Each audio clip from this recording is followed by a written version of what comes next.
The council chamber floated in the darkness of space. Inside the massive station, 7 alien races sat around a glowing table. The room was quiet, too quiet.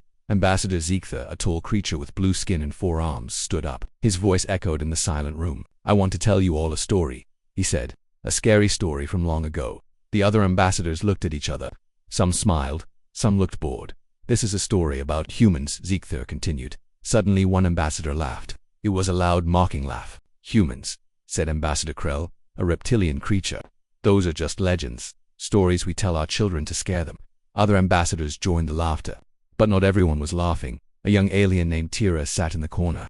She was new to the council. Her large eyes showed curiosity, not mockery. "Ambassador Zekitor," Tira asked softly, "did humans really exist?" The room went quiet again. Ziegther looked at the young alien with sad eyes. "Yes, child, they existed once." He walked to a computer console and pressed several buttons. A hologram appeared above the table. It showed a beautiful blue and green planet. "This was Earth," Ziegther said, "the human home world." The planet in the hologram looked alive. Oceans sparkled. Clouds moved slowly across continents. "It was beautiful," Tira whispered. Was Ziegther repeated. He pressed another button. The hologram changed. Now Earth looked different. The blue was gone.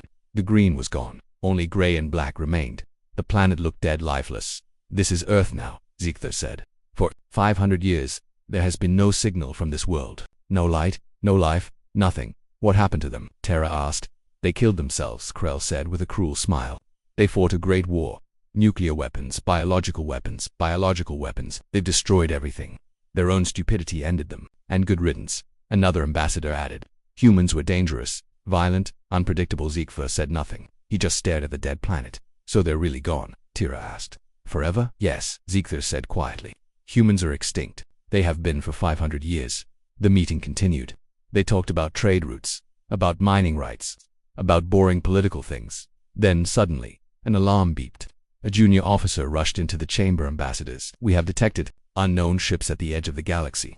Everyone stopped talking. Krell stood up, concerned. "Unknown ships? How many?" We're not sure. At least 20, maybe more." "What kind of ships?" Ziegther asked.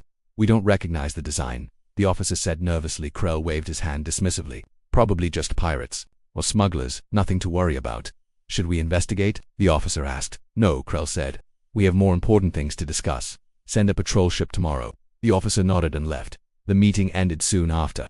One by one, the ambassadors returned to their ships and went home. Tara was the last to leave. She looked back at the hologram of dead Earth one more time. "Goodbye, humans," she whispered. "I wish I could have met you." Then she turned off the lights and left. The council chamber was empty now, dark, silent. But far away, at the edge of the galaxy, something was happening in the blackness of space. Lights began to appear. 1, then 2, then 10, then hundreds. Ships, massive ships, massive ships. Their hulls were black as night. Their engines glowed with blue fire. Inside the lead ship, a figure sat in the captain's chair. Human, female. Her eyes were cold and calculating. "Status report," she said calmly. "We're in position, Captain," her officer replied. "The aliens detected our scout ships, just as planned." "Good," the captain said with a small smile. "And what do they think we are?" "They think we're pirates, Captain." The captain laughed. It was a quiet, dangerous laugh. "Pirates," she repeated. "How amusing." She stood up and walked to the window. Outside, hundreds of human warships floated in the darkness, waiting, watching. 500 years, she whispered to herself. 500 years they thought we were dead. She turned to her crew. "They think we're extinct. They think Earth is dead. They think humans are just scary stories." Her smile grew wider. "Good, let them think that." She looked back at the distant stars where the alien council station floated. "Let them think we're dead for now." In the darkness of space, the human fleet waited. Silent, patient, deadly. 3 days passed since the council meeting. The universe seemed peaceful, quiet, normal, but on a small mining colony at the edge of known space, something strange was about to happen. The colony was called Outpost 7. It was a cold, frozen planet covered in ice and snow. Nobody wanted to live there. But the planet had valuable minerals deep underground. So the aliens came to dig. Foreman Grath was checking the mining equipment when his communicator beeped. "Grath, come quick." It was Miko, one of his workers. He sounded excited, scared even. "What is it?" Grath asked, annoyed. "I'm busy. You need to see this. We found something in the ice." Grath sighed. His workers always found something. Usually it was just old rocks or frozen water. "Fine, I'm coming." He walked through the snow to the main dig site. 20 workers stood around a large hole in the ice. They were all staring down into it. "What did you find?" Grath pushed through the crowd. "Look," Miko pointed down. Grath looked. His 4 eyes went wide. There, frozen in the ice, was a ship, but not an alien ship. The design was strange, unknown. The metal was dark gray, almost black, and it was old, very old. What is that? Grath whispered. We don't know, Miko said. We've never seen anything like it. How long has it been here? The ice around it is at least 500 years old. 500 years. Grath felt a chill that had nothing to do with the cold. Bring it up, he ordered carefully. It took 6 hours to pull the ship from the ice. It was smaller than Grath expected. Maybe big enough for 5 or 6 people. The hull was damaged in places, but mostly intact. Can we open it? Grath asked. We're trying, Miko said. He was using a cutting tool on the door. The lock is old, but wait, I think I got it. The door hissed. Air escaped from inside the ship. Then, slowly, the door opened. Everyone stepped back. They didn't know what to expect.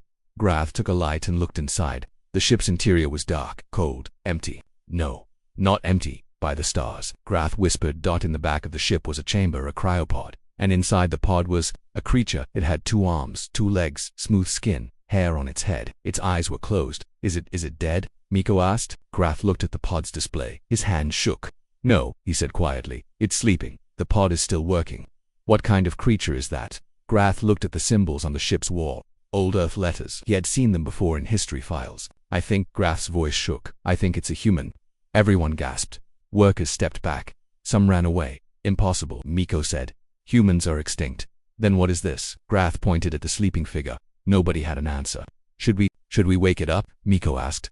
Grath thought for a long moment. This was dangerous. Humans were supposed to be dead. If this one was alive. Yes, Grath finally said. Wake it up. Miko pressed the emergency release on the cryopod. The machine beeped. Lights flashed. Gas hissed out.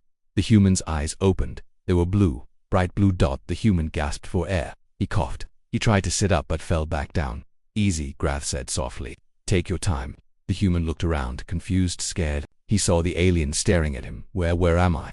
The human's voice was rough, weak. You're on Outpost 7, Grath said. A mining colony. We found you frozen in the ice. The human blinked. He tried to remember. My ship, we crashed. I activated the emergency I thought. He looked at Grath. How long was I asleep? Grath hesitated. About 500 years. The human's face went pale. 500 years. No, that can't be right. I'm sorry, Grath said. It's true. The human put his head in his hands. He was shaking. What's your name? Grath asked gently.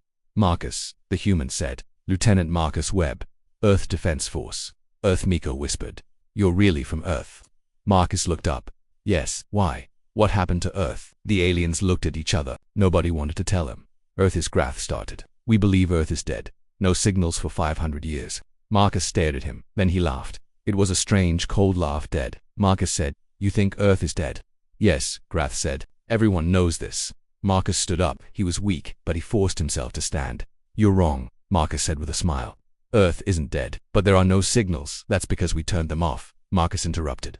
We wanted everyone to think we were gone. Grath felt cold fear in his chest. Why would you do that? So we could rebuild, so we could prepare, so nobody would bother us. Marcus walked to the remains of his ship. He found a small device and pulled it out. What is that? Miko asked nervously. A beacon, Marcus said. I need to send a message home. Home?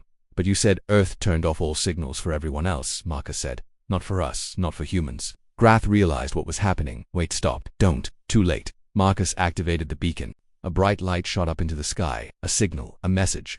What did you do? Grath yelled. Marcus looked at him calmly. I called my family, your family, humanity. Suddenly, alarms started blaring all over the colony. Workers screamed. Lights flashed red. Grath ran to a computer. His face went white with fear. What is it? Miko asked. Scanners are picking up something, Grath whispered. Something big. Very big. How big? Multiple ships. Coming fast. Coming here. Marcus smiled. That was quick. They must have been nearby. Who? Grath demanded. Who is coming? Marcus walked to the door and looked up at the sky. Them, he said simply. In the dark sky above, lights appeared. 1, 2, 5, 10 massive ships, black as night, covered in weapons. Human warships. No, Grath whispered. It can't be. Marcus looked at the terrified aliens around him. Surprise, he said. We're not dead. We never were. The ships descended from the sky. Slowly, deliberately, like predators approaching prey. Grath fell to his knees. What have we done? He whispered. Marcus just smiled. The emergency alert reached the council station. Within minutes, Ambassador Ziegther was in his quarters drinking tea when his communicator screamed to life. Ambassador, emergency. You must come to the council chamber immediately. Ziegther dropped his cup. What's happening? Just come, now. He ran through the corridors. Other ambassadors were running too. Everyone looked scared, confused. When Zichther entered the council chamber, chaos greeted him. Officers were shouting. Screens showed data scrolling too fast to read. Ambassador Krell was yelling orders at everyone. What is going on? Zichther demanded. Krell turned to him. His reptilian face was pale with fear. We received a distress call from Outpost 7, Krell said. The mining colony, and they found something in the ice. A ship. An old ship. Zichther felt his heart beat faster. What kind of ship? Krell's voice dropped to a whisper. A human ship. The room went silent. Everyone stopped what they were doing. That's impossible, Zichther said. Humans are extinct. That's what we thought, Krell said. He pressed a button. A video appeared on the main screen that it showed the mining colony. Workers standing around, and in the center a human, alive, awake, talking by the Ancient Ones. Zichther whispered. A real human. It gets worse, Krell said. He pressed another button. The video continued. They watched the human activate a beacon. They watched a light shoot into the sky. Then they watched the ships arrive. 10 massive warships. Black metal, unknown design. Weapons everywhere. Those ships, Zichther said slowly. Are they human ships? Krell confirmed. We ran the design through our database. The basic structure matches old Earth military vessels. But these are ... different, advanced, very advanced. Young Tierra entered the chamber. She had been listening from the doorway. You said humans were dead, she said to Krell. You said they destroyed themselves. I was wrong, Krell admitted. For the first time ever. He looked truly afraid. An officer called out, Ambassadors, we're receiving a transmission from the human ships. Put it on screen, Zichther ordered. The main screen changed. Static cleared. And then, a face appeared. A human face. She was female, maybe 40 years old. Short, dark hair, brown skin, and her eyes. Her eyes were cold, calculating, dangerous. My name is Captain Sarah Chen, the human said. Her voice was calm. To calm. Earth Defense Force. 7th Fleet. Nobody in the council chamber spoke. They just stared. I believe you have one of our people, Sarah continued. Lieutenant Marcus Webb. He crashed on your mining colony 500 years ago. Zichther found his voice. Captain Chen. I am Ambassador Zichther. We thought humans were extinct. Sarah's expression didn't change. That's what we wanted you to think. But why? Terra asked. Why hide? Sarah's eyes shifted to the young alien. Because 500 years ago, the galaxy abandoned us. Earth was dying. We sent distress calls. We begged for help. Nobody came. The ambassadors looked at each other, uncomfortable. We were busy with our own problems, Krell said defensively. Of course you were, Sarah said. There was no emotion in her voice. So we decided to save ourselves. We went dark, cut all communications, let everyone think we died. And did you? Zichther asked quietly. Did humanity die? Sarah smiled. It was not a friendly smile. No, Ambassador, we didn't die. We evolved. She pressed a button. New images appeared on their screens. Images of Earth. But this wasn't the dead, dark Earth from the old database. This Earth was alive. Cities glowed with light. Ships moved in orbit. Massive space stations floated above the continents. This is Earth now, Sarah said. We spent 500 years rebuilding, advancing, preparing. Preparing for what? Krell demanded. For this moment, Sarah replied simply. Zichther felt cold fear creep up his spine. What do you want from us? Right now. I want my scout returned safely. Scout? Krell said. You mean the frozen man? He was just a crashed pilot. He was our early warning system, Sarah interrupted. We left cryopods on planets across the galaxy. If anyone ever found them and woke them, we would know, and we would come. You've been watching us, Zichther realized, all this time. Of course, Sarah said. Did you think we would just hide forever? We needed to know what was happening in the galaxy, what you were all doing, if you were still a threat. Krell stood up, angry. A threat? We did nothing to you. Exactly, Sarah said coldly. You did nothing. When we needed help, you ignored us. Now we don't need you anymore. Captain Chen, Zichther said carefully. Please understand, that was 500 years ago. Different leaders, different times. I understand perfectly, Sarah said. And now we're here. Things have changed. An officer rushed to Krell and whispered something in his ear. Krell's face went even more pale. How many ships do you have? Krell asked. Sarah tilted her head. At Outpost 7. Just 10 ships. Just 10. Krell looked relieved. We can send 100 warships to meet you, if necessary. Sarah laughed. It was a genuine laugh, but it made everyone nervous. Ambassador Krell, are you threatening me? I'm saying we can defend ourselves, Krell said firmly. I see, Sarah said. Her smile disappeared. Then let me be very clear. The 10 ships at Outpost 7 are a rescue team, not a war fleet. Then you admit you're outnumbered, Krell said. Oh, Ambassador, Sarah said softly. I'm not worried about numbers. I'm worried about you making a very stupid mistake. Is that a threat? Krell demanded. It's a warning, Sarah said. I came here to retrieve my scout peacefully, but if you try to stop me, if you send your 100 ships to attack my 10... She leaned closer to the camera. I will call the rest of my fleet. The rest, Tira whispered. How many more? Ziegler asked. Sarah didn't answer. She just smiled. Return Lieutenant Webb, she said, and we can all walk away from this peacefully. Krell's pride wouldn't let him back down. And if we refuse, if we keep him for questioning, Sarah's face went completely cold, emotionless. Then I will show you what 500 years of advancement looks like. You're bluffing, Krell said. Am I? Sarah said. Shall we find out? She reached for something off screen. An alarm started blaring in the council chamber. What's happening? Zector yelled. An officer checked his screen. Sensors are detecting. Oh no. What? Krell demanded. More ships. Hundreds of them. They're appearing all over the system. On the main screen, Sarah smiled. That's just 1% of our fleet, she said calmly. Would you like to see the rest? Ziegler looked at the sensor data. His hands shook. Hundreds of human ships, maybe thousands, all arriving at once. This is impossible, Krell whispered. You can't have this many ships. We had 500 years, Sarah reminded him. What did you think we were doing? Sitting in the dark, crying. The sky outside the council station windows began to darken, not because night was coming, but because ships were blocking out the stars. Human ships. Everywhere. Tira ran to the window. Her eyes went wide.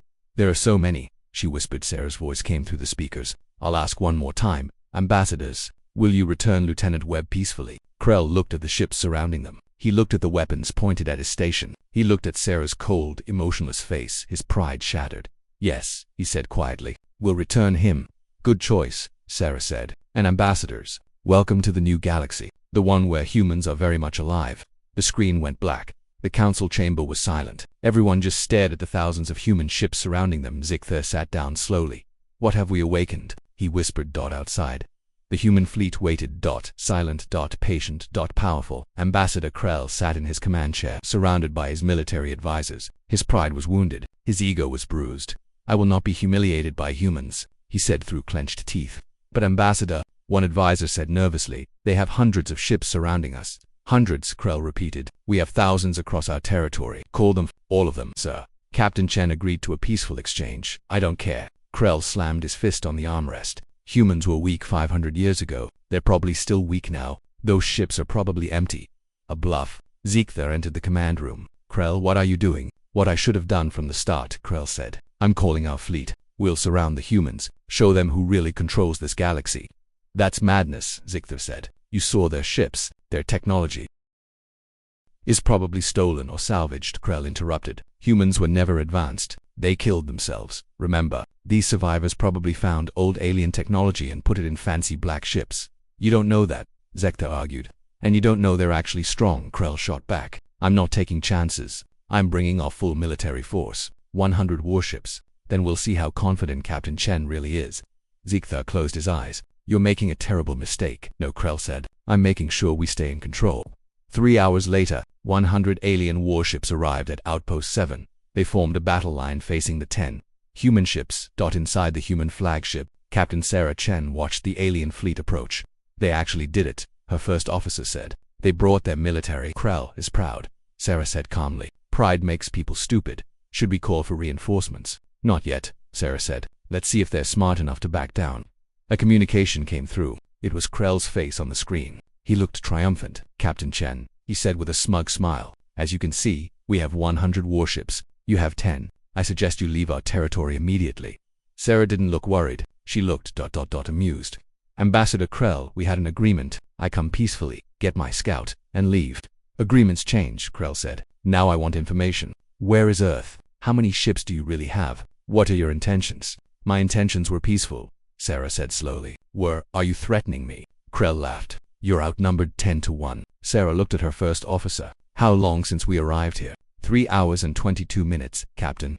Sarah nodded. She looked back at Krell. In those 3 hours, you've had time to study our ships. Your sensors have been scanning us constantly. Tell me, what did you learn? Krell hesitated. His smile faded slightly.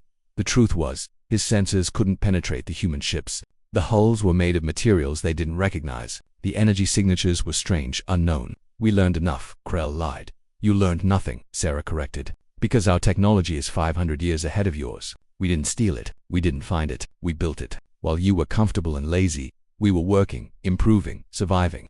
Big words from someone outnumbered, Krell said. Numbers don't matter, Sarah said. When you have better weapons, then prove it, Krell challenged. Show me these amazing weapons. Sarah smiled. If you insist, she turned to her weapons officer. Target the asteroid field. 12,000 kilometers to our left, yes, Captain. On the screen, Krell looked confused. What are you watch? Sarah said simply. The human flagship didn't move. It just floated there, silent and still. Then, a beam of blue light shot from the front of the ship. It was thin, barely visible. It lasted only 2 seconds. 12,000 kilometers away, an entire asteroid field exploded. Hundreds of asteroids, some as big as cities, turned to dust in an instant. The explosion lit up space like a new sun. Every alien ship detected the energy release. Their sensors went crazy. Alarms blared on Krell's command ship. Officers were shouting, "Energy spike off the scale." That single shot had more power than our entire fleet combined. Krell's face went pale. His mouth opened but no words came out. That was one shot, Sarah said calmly, from one ship, at 30% power. She leaned forward. Now imagine what 10 ships can do. At full power, Krell's hands shook. This is impossible. 500 years, Ambassador Sarah reminded him. 500 years of advancement. While you were playing politics, we were building weapons you can't even imagine. One of Krell's advisors whispered, "Sir, we should retreat. We can't fight this." But Krell's pride wouldn't let him. "You won't fire on us. It would be an act of war. You brought 100 warships to a peaceful meeting," Sarah said coldly. "You threatened me. You broke our agreement. Who started this war?" "Ambassador." Krell realized his mistake. He had trapped himself. "We were just being cautious," he said, his voice weak now. "Cautious would be sending 10 ships, maybe 20, Sarah said. 100 ships is an attack force. So tell me, Ambassador, were you planning to attack us?" "No, I just wanted to intimidate me," Sarah finished. "To show me that humans are still weak, that we should be afraid of you." She stood up from her captain's chair. "Let me tell you something about humans, Ambassador. 500 years ago, yes, we were weak. We were dying. We cried for help and nobody came. We could have given up. We could have accepted death." Her voice grew harder, but we didn't. We fought. We struggled. We survived. And we became stronger than anyone thought possible. So no, Ambassador, we're not afraid of you. We're not afraid of anyone. An alarm suddenly blared on Krell's ship. His officer shouted, "Sir, multiple contacts. More human ships arriving." "How many?" Krell demanded. "No way. 100, 150. They keep coming." On the view screen, space began to fill with human ships. They appeared from nowhere, surrounding the alien fleet from all sides. Sarah smiled. "That's my backup. The ships I called while we were talking. They were close by, just in case." Krell looked at the sensor data. His fleet of 100 was now surrounded by 200 human ships. They were trapped. "This was a trap," he whispered. "No," Sarah corrected. "This was a lesson. You wanted to see our strength. Now you see it. What are you going to do?" Krell asked. Fear filled his voice. Sarah thought for a moment. "That depends on you. Option 1. You keep acting tough. You try to fight, and I destroy your entire fleet in about 30 seconds. Krell's breathing became rapid, panicked. "Option 2, Sarah continued. You admit you made a mistake. You return Lieutenant Webb to us immediately. You leave peacefully, and we never speak of this embarrassing moment again." "And if I choose option 2, Krell asked quietly, "then we go our separate ways. No war, no death. Just a mutual understanding that humans are no longer easy targets." Krell looked at his officers. They all nodded at him. The message was clear: retreat or die. His pride was completely shattered now. We choose option 2. "Smart choice," Sarah said. "Send Lieutenant Webb to the transport ship. Do it now." "Yes, immediately," Krell said quickly. 10 minutes later, Marcus Webb was transported safely to the human flagship. He walked onto the bridge, looking weak but alive. Sarah saluted him. "Welcome home, Lieutenant." Marcus saluted back. "Thank you, Captain. It's good to be back." Sarah turned to the screen where Krell waited nervously. "Ambassador Krell, our business is complete. We're leaving now.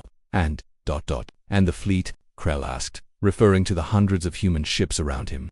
"They'll leave when you leave," Sarah said. "We don't trust you not to do something stupid the moment we turn our backs." Krell nodded, humiliated. "Understood." "One more thing," Sarah added. "When you return to your council, tell them this. Humans are back. We're not looking for war. But we won't tolerate disrespect. We won't tolerate threats. And we definitely won't tolerate being treated like we're still weak." "I'll tell them," Krell said quietly.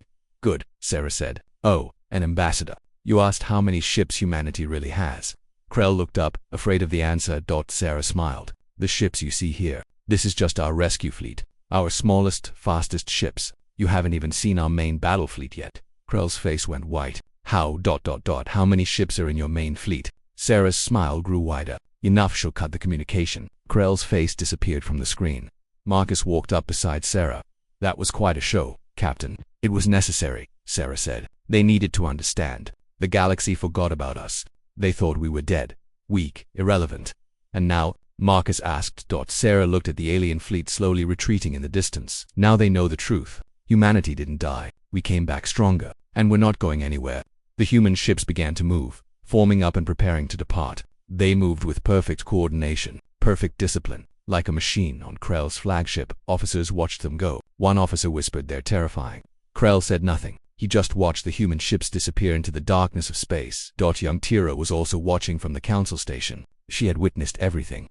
"They're not legends anymore," she said to herself. "They're real, and they're magnificent." Deep in space, Sarah stood on her bridge, looking at the stars. "Set course for home," she ordered. "Yes, Captain." "Earth, not yet," Sarah said. "We still have work to do. There are other humans out there. Other scouts sleeping in waiting to be found. Shall we wake them all?" Sarah thought for a moment. "Not yet.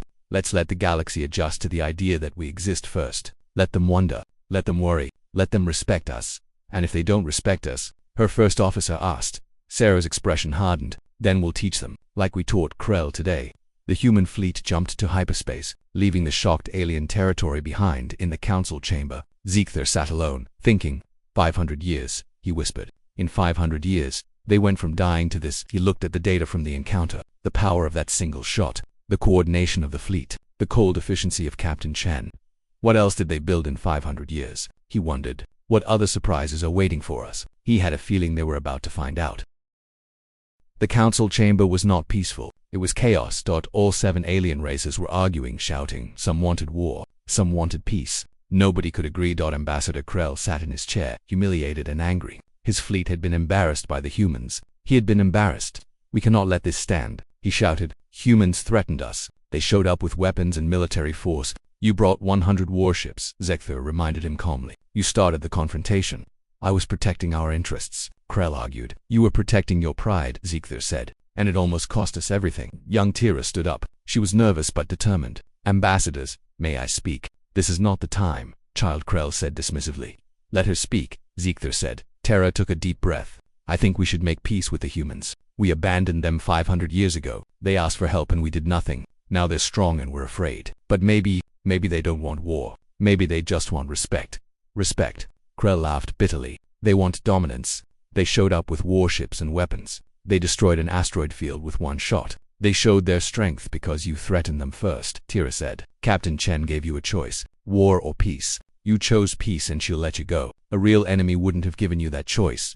Some ambassadors nodded. Others still looked angry. Ambassador Velk, a tall, insect-like creature, spoke up. "The child makes a good point, but we must consider the bigger picture. If humans are this powerful, what happens when they want more? What if they decide they want our territory, our resources? What if they don't?" Ziegler said. "What if we're creating an enemy where one doesn't exist? Can we take that risk?" Another ambassador asked. The room erupted in arguments again. Voices shouted over each other. Nobody was listening. Everybody was afraid. Krell stood up and slammed his fist on the table. "Enough. We need to vote. Right now. War or peace. No more discussion." "Wait," Ziegler said. "This decision is too important to rush. We need more information. We need to understand what humanity really wants." "We know what they want," Krell said. "Power, control, revenge for being abandoned." "You don't know that," Tira said. "And you're too naive to see the danger."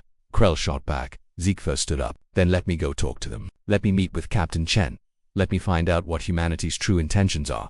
"You want to negotiate with them?" Krell looked disgusted. "I want to prevent unnecessary war," Ziegler said. "If we attack humans and lose, we all die. If we attack and win, we become murderers. But if we talk, maybe we can find another way." The chamber went quiet. Ambassadors looked at each other. Finally, Ambassador Velk spoke. "I agree with Zek. Let him try diplomacy first. If it fails, then we consider military options." Other ambassadors nodded slowly. Even Krell couldn't argue against it. "Not publicly." "Fine," Krell said. "You have 1 week, Zector. 1 week to convince us that humans can be trusted. If you fail."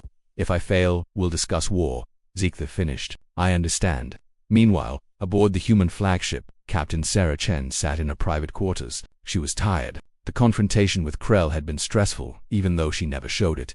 Lieutenant Marcus Webb knocked on her door. "Captain, may I enter?" "Come in, Marcus." He sat down across from her. "Thank you again for coming to get me." "Of course," Sarah said. "We don't leave our people behind, ever. Even after 500 years, especially after 500 years, Sarah said. "You went into cryosleep believing Earth would survive. We made sure your faith wasn't misplaced." Marcus smiled. Then his expression grew serious. "Captain, can I ask you something?" "Go ahead. What are we doing out here?" Really, I know the official story. Rescue scouts. Show the flag. Remind the galaxy we exist. But there's more, isn't there? Sarah was quiet for a moment. Then she nodded. You're right, there is more. What? Sarah stood and walked to the window. Outside, stars stretched into infinity. Marcus, when Earth went dark 500 years ago, we made a choice. Hide, rebuild, become stronger. And we did. We succeeded beyond anyone's dreams, But Marcus prompted. But hiding forever isn't living, Sarah said. Humans weren't meant to stay in one corner of the galaxy, afraid and alone. We're explorers, adventurers. We need to be out here, among the stars. So this is about expansion? Marcus asked. No, Sarah said firmly. This is about existing. About reclaiming our place in the galaxy. Not through conquest. Through presence. We want the other races to see us, know us, and accept us. And if they don't accept us, Sarah turned to face him, then we'll make them respect us, like we did with Krell, not through cruelty, through strength. Some might call that intimidation, Marcus said carefully. Some might, Sarah agreed. But after being abandoned for 500 years, I think we've earned the right to make sure it never happens again. Marcus nodded slowly. He understood, but something still troubled him. Captain, when you told Krell about our fleet, about how these ships were just the rescue force, were you telling the truth? Sarah smiled. What do you think? I think Earth has more ships than anyone realizes. I think maybe we're stronger than even the Council fears. Smart man, Sarah said. How many ships do we really have? Marcus asked. Sarah walked to her desk and pressed a button. A hologram appeared. It showed Earth. And around Earth, thousands of ships, maybe tens of thousands. They filled the space around the planet like a metal cloud. Marcus's eyes went wide. By the stars. This is the First Fleet, Sarah said. Earth's main defense force. They never leave Earth. Their only job is to make sure nobody ever threatens our home again. And the other fleets? Marcus asked, almost afraid of the answer. Sarah pressed another button. More holograms appeared. More fleets. Around colonies. Around resource stations. Patrolling trade routes. We have 7 fleets, Sarah said. Each one bigger than what Krell saw at Outpost 7. Together, we could probably challenge the entire Council alliance. Marcus sat down heavily. Does the Council know this? No, Sarah said. And we're not going to tell them. Not yet. Let them think they've seen our strength. Let them worry. Uncertainty is a powerful weapon. But Captain, Marcus said carefully, if we're this strong, why not just take control? Why negotiate at all? Sarah looked at him seriously. Because that's what the old galaxy did. The strong conquered the weak. Might made right. And look where it got them. 500 years of small wars. Border disputes. Mistrust. No real progress. She sat down across from him. Humanity has a chance to do something different. Marcus, we can be strong without being tyrants. We can demand respect without demanding submission. We can show the galaxy that there's another way. And if they attack us anyway? Marcus asked. Sarah's expression hardened. Then we show them what human warships can really do. But that's the last option, not the first. A communication alert beeped. Sarah answered it. Captain, her first officer said, we're receiving a message from the Council. Ambassador Ziegther requests a meeting. Private, just you and him. Sarah and Marcus looked at each other. It could be a trap, Marcus said. Possibly, Sarah agreed, but I don't think so. Ziegther seems different from Krell, more thoughtful, less aggressive. What will you do? Sarah thought for a moment. Then she made her decision. Tell Ambassador Ziegther I accept. We'll meet on neutral ground. 1 ship each. No weapons active. A real conversation. Are you sure, Captain? Her first officer asked over the com. No, Sarah admitted, but it's the right thing to do. If we want peace, someone has to take the first real step. 2 days later, Sarah's shuttle approached a small, empty space station. It was old, abandoned, neutral territory. Ziegther's shuttle arrived from the opposite direction. They docked on opposite sides of the station. Both walked to the central meeting room. When the doors opened, they saw each other for the first time in person. Ziegther was tall, blue skin, 4 arms, old eyes that had seen much. Sarah was human, average height, dark hair, young compared to him. But her eyes showed strength, determination. They stood there for a moment just looking at each other. Ambassador Ziegther, Sarah said, thank you for meeting me. Captain Chen Ziegther replied, thank you for accepting. They sat down at a table. The room was quiet, empty except for them. I'll be honest, Captain, Ziegther said. Many on the Council want war with humanity. They're afraid of you, afraid of your strength. And you? Sarah asked, what do you want? I want to understand, Ziegther said simply. I want to know what humanity really wants from this galaxy.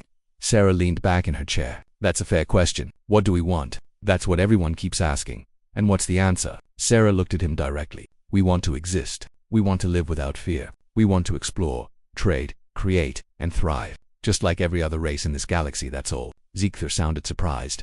That's all, Sarah confirmed. We're not planning to conquer anyone. We're not seeking revenge for being abandoned. We just want our place among the stars. Then why the military show of force? Ziegler asked. Why scare? Why demonstrate your weapons? Because, Sarah said carefully, we learned a hard lesson 500 years ago. Being weak and kind gets you ignored, gets you abandoned, gets you left to die. So we decided, never again. We'll be kind if possible, but we'll be strong always. Ziegler nodded slowly. I understand, but strengths can breed fear, and fear can breed war. I know, Sarah said. That's why I'm here, talking to you instead of pointing weapons at you. I don't want war, Ambassador. Nobody on Earth wants war, but we will defend ourselves if necessary. And your fleet? Ziegler asked. How many ships do you really have? Sarah smiled slightly. Enough to defend Earth, enough to protect our interests, but not enough to conquer the galaxy if that's what you're worried about. Is that the truth? It's truth enough, Sarah said. They sat in silence for a moment. Finally Ziegler spoke. I believe you, Captain. I believe humanity wants peace. But I'm just one vote on the council. Others, like Krell, won't be convinced, so is it? Then help me convince them, Sarah said. How? Let me address the full council, Sarah proposed. Let me speak to all the ambassadors. Let them ask their questions. Let them see that we're not monsters or conquerors. We're just ... people who survived and want to live. Ziegler considered this. That's risky. Some ambassadors might use it as an opportunity to humiliate you, or trap you politically. I'll take that risk, Sarah said. You have the military advantage. You could just ignore us completely. Because, Sarah said, having military power and using military power are two different things. I have children, Ambassador, children back on Earth. I don't want them growing up in a galaxy at war. I want them to explore, learn, meet other species, have adventures, not battles. Ziegler's eyes softened. You have children. A daughter. She's 8 years old. Her name is Maya, Sarah said with a gentle smile. She wants to be a scientist, study alien plants from different worlds. That's the future I want for her, not warships and violence. I have grandchildren, Ziegler said quietly. 12 of them. I want the same thing for them. They looked at each other, not as enemies, not as rivals, but as to parents who wanted a better future. Then let's make it happen, Sarah said. Help me speak to the council. Give peace a real chance. Ziegler stood up. He extended one of his 4 hands. Agreed, Captain. I'll arrange the meeting. 1 week from now, the full council. You'll have 1 hour to make your case. Sarah stood and shook his hand. Thank you, Ambassador. You won't regret this. I hope not, Ziegler said. For all our sakes, I hope not. They returned to their shuttles and departed, each going back to their own people, each carrying hope for peace, but hope is fragile, and there were those in the galaxy who didn't want peace. On a distant station, Ambassador Krell watched a recording of Sarah and Ziegler's meeting. He had placed a spy drone near the abandoned station. He heard everything. Fool, Krell muttered. Ziegler's a fool. Humans can't be trusted. They're too strong, too dangerous. He turned to his military advisor. Continue with the plan. Quietly, secretly gather our allies. Prepare our fleets. But sir, the advisor said nervously. The council voted to pursue diplomacy. The council is wrong, Krell said coldly, and when they realize it, they'll thank me for preparing. If humans won't leave peacefully, we'll make them leave. And if we lose, Krell's eyes were hard, cold, determined. Then at least we'll die fighting. Better that than living in fear of humans forever. The advisor nodded and left to carry out the orders. Krell stared at the image of Sarah Chen on his screen. You want peace, Captain, he whispered. You won't get it, not while I'm alive. The countdown had begun. 1 week until the council meeting. 1 week until Sarah would try to save peace. 1 week until Krell would try to start a war. The day of the council meeting arrived. The great chamber was filled with representatives from all 7 alien races. Hundreds of diplomats, advisors, and military officers crowded the room. Everyone wanted to witness this historic moment. A human speaking to the council. For the first time in 500 years, Ambassador Ziegler stood at the center podium. His voice echoed through the chamber. Honored members of the council, today we face a choice that will define our future. 500 years ago, humanity asked for our help. We did nothing. We let them fade into darkness. We thought they were gone forever. He paused, letting his words sink in, but they survived. They grew stronger, and now they have returned. Today, Captain Sarah Chen of Earth will address us. She comes in peace, seeking understanding. I ask that you listen with open minds and open hearts. Some ambassadors nodded. Others, like Krell, sat with crossed arms and cold expressions. The main doors opened. Captain Sarah Chen walked in. She wore a formal Earth Defense Force uniform, dark blue with silver insignia. She walked with confidence but not arrogance. Her eyes scanned the room, meeting the gaze of each ambassador. Young Tara watched from the gallery. Her heart beat fast with excitement and nervousness. Sarah reached the speaker's platform. She stood there for a moment, looking at all the alien faces staring at her. Then she spoke. Honored ambassadors, My name is Sarah Chen. I am a captain in the Earth's Defense Force. I am also a mother, a daughter, and a citizen of humanity. I come before you today not to threaten, but to talk. Not to demand, but to explain. Her voice was calm, clear, strong, but not aggressive. 500 years ago, Earth was dying. War, disease, environmental collapse. We were desperate. We sent messages across the galaxy, begging for help, for medicine, for food, for anything. She paused. No one came. The chamber was silent. Some ambassadors looked uncomfortable. I'm not here to blame you for that, Sarah continued. You had your own problems, your own crises. I understand, but I want you to understand what happened next. She pressed a button on her wrist device. A hologram appeared above the chamber. It showed Earth 500 years ago. Cities burning, oceans poisoned, skies dark with pollution. This was Earth when you last heard from us. We were broken, dying. Most of you assumed we destroyed ourselves completely. That assumption was not entirely wrong. The hologram changed. It showed underground bunkers, people living in darkness, children with hollow eyes, desperation everywhere.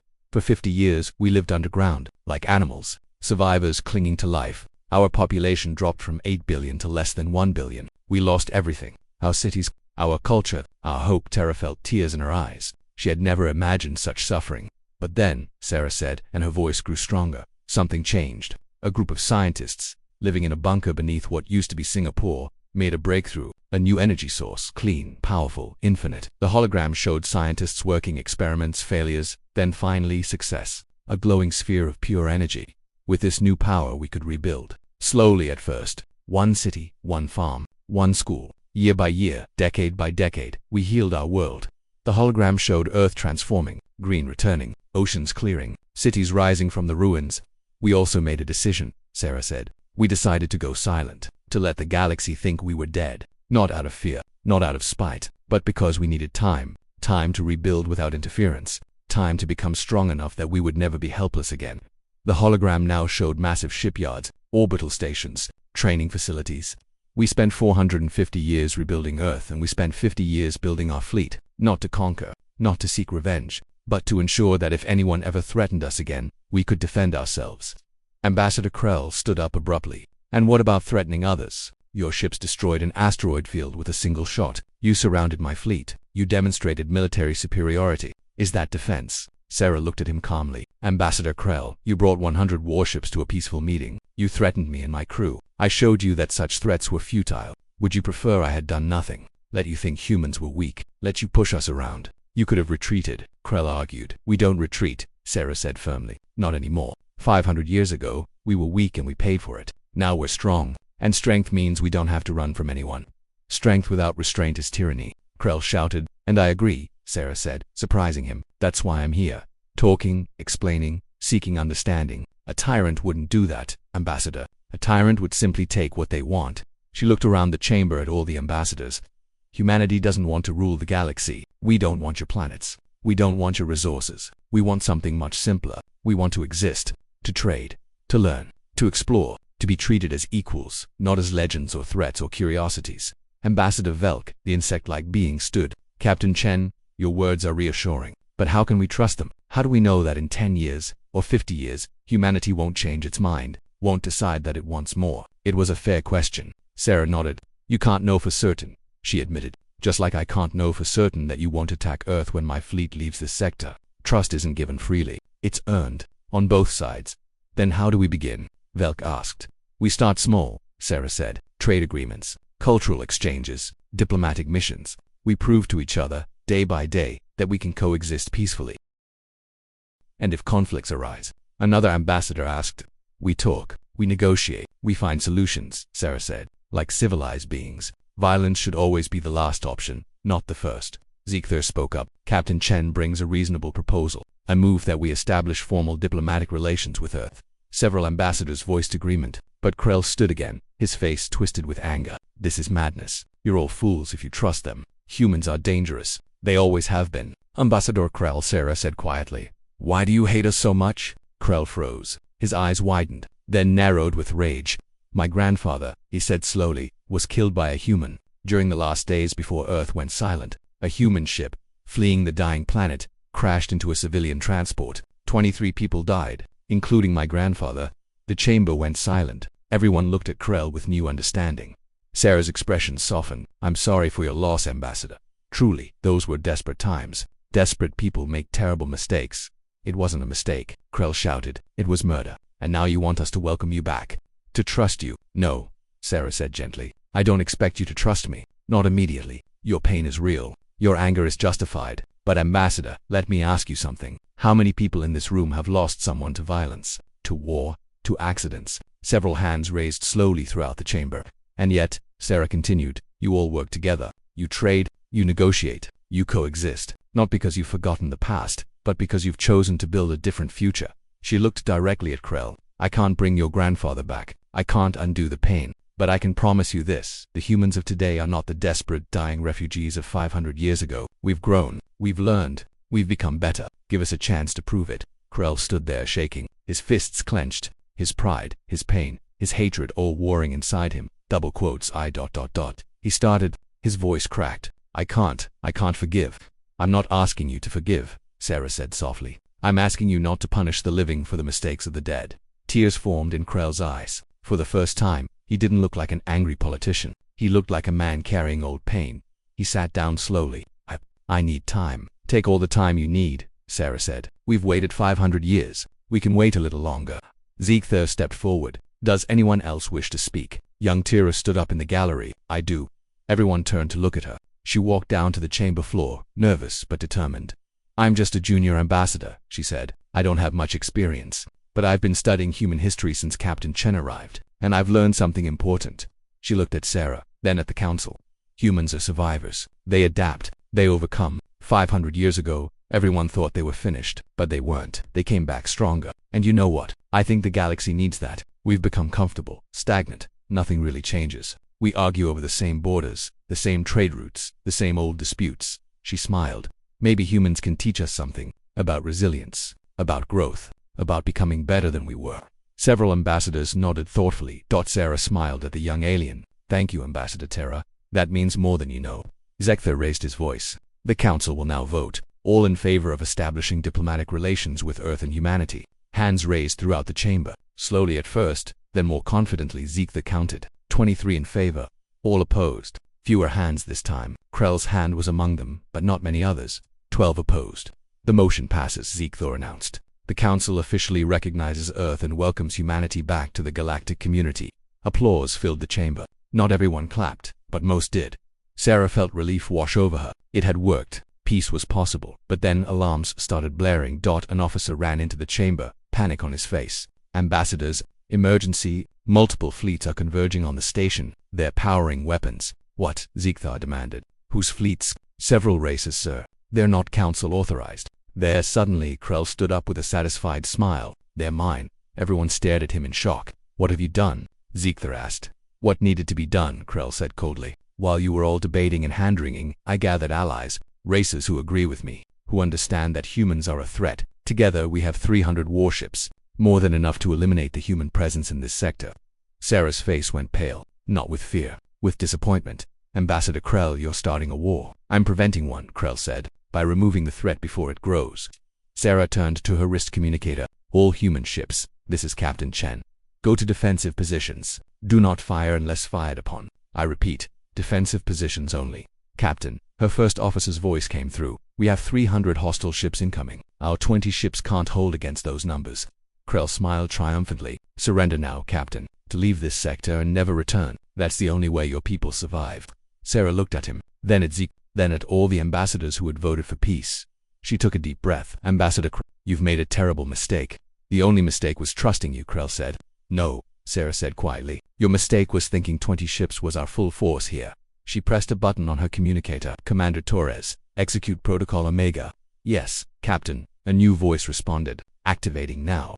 Outside the station, space began to change. Ships appeared, dozens of them, then hundreds, then thousands that had been there all along, hidden by advanced cloaking technology. Invisible, waiting, the human fleet decloaked all at once. Over 2,000 warships materialized out of nowhere, completely surrounding Krell's 300 ships. The council chamber erupted in chaos, shouting, panic, disbelief. Krell's face went from triumphant to terrified in seconds. Impossible. Where did they come from? They've been here for 3 days, Sarah said calmly, since before this meeting started. Watching, waiting, hoping we wouldn't need them. She looked at Krell with sad eyes. I came here for peace, Ambassador. I offered friendship. I explained our intentions. But I'm not naive. I knew some might try something like this. So I prepared. You lied, Krell stammered. You said you only had rescue ships here. I said we came with rescue ships, Sarah corrected. I never said that's all we brought. You made assumptions. Dangerous assumptions.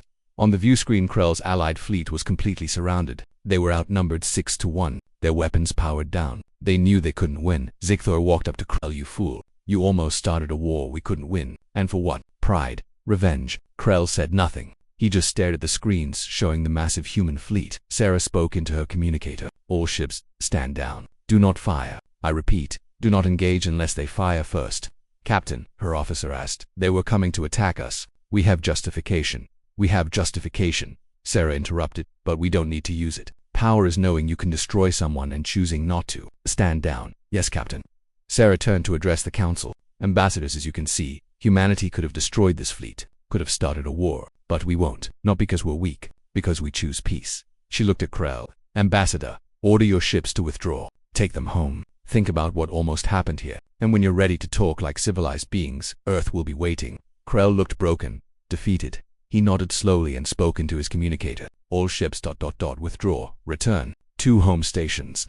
His allied fleet began to retreat, slowly, carefully. The human ships let them go without firing a single shot. The council chamber was silent except for the sound of ships leaving. Finally, Ambassador Velk spoke. Captain Chen, you just showed more restraint than most species would have. You could have eliminated a threat to your people. But you didn't. Why? Sarah smiled tightly. Because if we had fired, Ambassador Krell would have been right about us. We would have been the violent, dangerous humans he claimed we were. Sometimes the hardest thing to do is prove someone wrong by being better than they expect. Zikthor walked up to Sarah and extended his hand. On behalf of the council, I apologize for what almost happened. And I thank you for your restraint.